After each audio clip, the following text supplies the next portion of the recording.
அப்பா, இதுக்கு மேல ஒரு வார்த்தை பேசுன முதல்ல இங்கிருந்து வெளியே போடா. அப்பாவை அடிச்சவனை பழி வாங்கணும்னு வெறியோட வந்திருக்க பையனா நீ? ஏண்டா இந்த பொண்ணு யாருன்னு தெரியுமா உனக்கு? அந்த உன்னிகிருஷ்ணனோட பொண்ணு தான்பா இவ. சே, இந்த பொண்ணு நம்ம மோகன் சாருடைய ஒரே பொண்ணுடா. இந்த ஹோட்டல் இப்பவும் மோகன் சாரோடது தான். இந்த பரதேசி பசங்க நம்மளை தொந்தரவு பண்றாங்கிறதுக்காக பதிலுக்கு நாமளும் இவங்களை பழி வாங்கணும்னா அந்த அசிங்கம் அந்த நாய்களுக்கு இல்ல, அந்த நல்ல மனுஷனுக்கு தான். யாரோட சதியாலேயோ சிங்கப்பூர் ஜெயில இருக்கிற மோகன் சார் வெளியில வரணும்னா அதுக்கு அவருக்கு பல கோடிகள் தேவைப்படுது. அதுக்காக இந்த ஹோட்டலை விற்கத்தான் இவன் இங்க வந்திருக்கான். நீ பண்ற இடைஞ்சலால தான் இந்த ஹோட்டலை விற்க முடியலன்னு இந்த பொண்ணு சொன்னான். நம்மளால அந்த நல்ல மனுஷன் ஜெயில கிடந்து கஷ்டப்படுறாரு. இதுக்கு மேலையும் நீ இந்த அடாவடித்தனத்தை நிறுத்தலைன்னா கடவுள் உன்னை மன்னிக்க மாட்டார். நிறுத்திடுறா. எங்க அப்பா என்னை எப்போ அடிச்சாலும் நான் வருத்தப்படுவேன், எப்பவும் வருத்தப்படுவேன். ஆனா இப்போ வருத்தப்படல. இவ்வளவு நாள் தெரியாம தான் நான் இவ்வளவு பெரிய தப்பு பண்ணிட்டு இருந்தேன். மோகன் சார் பொண்ணு எனக்கு நிஜமா தெரியாது. என்னை மன்னிச்சிருங்க. இனிமே நான் தொல்லை பண்ண மாட்டேன். வாங்கப்பா போலாம்.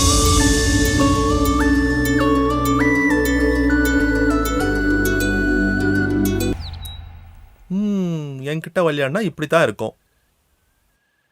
இந்த பாருமா, அந்த ஸ்ரீதரை நீ எந்த காலத்திலையும் நம்பவே கூடாது. எனக்கு தெரிஞ்ச வரைக்கும் மோகன் சார் வாழ்க்கையில் செஞ்ச மிகப்பெரிய தவறு என்னன்னு கேட்டா அந்த ஆளை போய் மேனேஜரா வச்சுக்கிட்டது தான். டேய் தம்பி குமார், நம்ம மோகன் சார் கிட்டத்தட்ட ஜெயிலுக்கு போன நேரத்தில் தான் ஸ்ரீதர் அந்த ஹோட்டலை வாங்கிட்டதாகவும் நான் உடனே இடத்த காலி பண்ணணும்னு மிரட்டினான். என்னடா எதுவும் பதில் சொல்ல மாட்டேங்கிற? இப்பதான் சரியா வந்திருக்கு. நான் என்ன பேசிக்கிட்டு இருக்கேன், நீ என்ன செஞ்சுக்கிட்டு இருக்க? இப்ப அந்த ஹோட்டலோட பவர் ஆஃப் அட்டார்னி அவங்க கையில. அவங்களால அதை விற்கவும் இல்ல யார் பேர்ல நான் மாத்தி எழுதவும் முடியும். அப்படின்னா நேரத்தை வீணாக்காம திரும்ப வாங்குறதுக்கான வழியை பாரு. ஆமா, நீங்க போய் கேட்ட உடனே அப்படியே எடுத்து கொடுத்துருவாங்க. அப்ப என்ன பண்றது? அதை ஏதாவது கேன்சல் பண்றதுக்கு ஏதாவது வழி இருந்தா போய் பாருங்க. எனக்கு ரொம்ப பயமா இருக்கு. எனக்குன்னு யாரும் இல்ல, கொஞ்சம் ஹெல்ப் பண்ணுங்க. ஏமா இப்படி எல்லாம் பேசுற? உனக்கு என்ன உதவி வேணும்னாலும் இதோ இவன் இருக்கான். வேடிக்கை பார்க்காம கூட போடா. வா, முதல்ல நம்ம எங்க போனோம்? முதல்ல ரெஜிஸ்டர் ஆபீஸ்க்கு. பவர் ஆஃப் அட்டர்னி கொடுத்தவங்களால மட்டும்தான் கேன்சல் பண்ண முடியும். அதுக்கு ஃபர்ஸ்ட் பார்ட்டி இங்க வர வேண்டியிருக்கும்.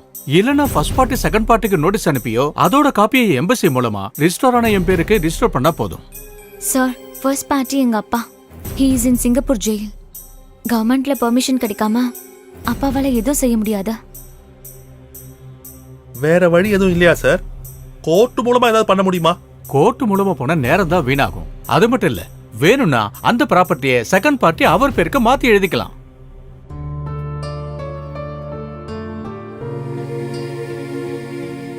அப்படின்னா நாங்க இப்ப கிளம்புறோம். சரி.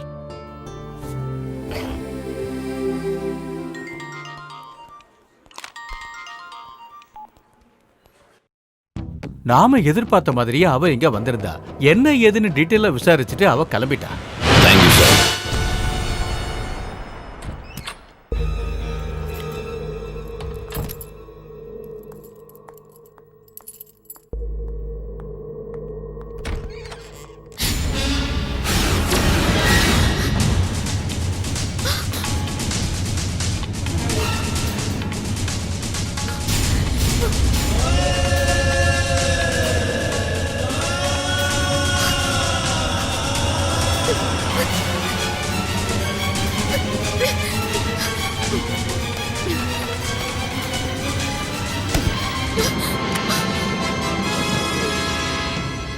நீ யாருக்குமா ஃபோன் பண்ண?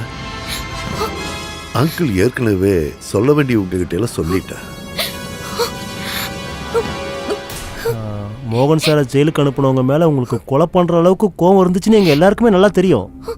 ஆனால் நீங்கள் உண்மையாகவே கொலை பண்ணுற அளவுக்கு போவீங்கன்னு நாங்கள் யாருமே நினைக்கல.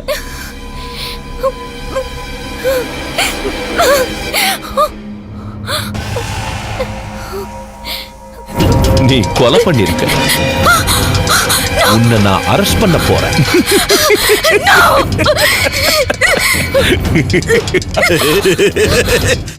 இதத்தையா விதின்னு சொல்லுவாங்க. அப்ப வெளிநாட்டு ஜெயில, பொண்ணு உள்ளூர் ஜெயில.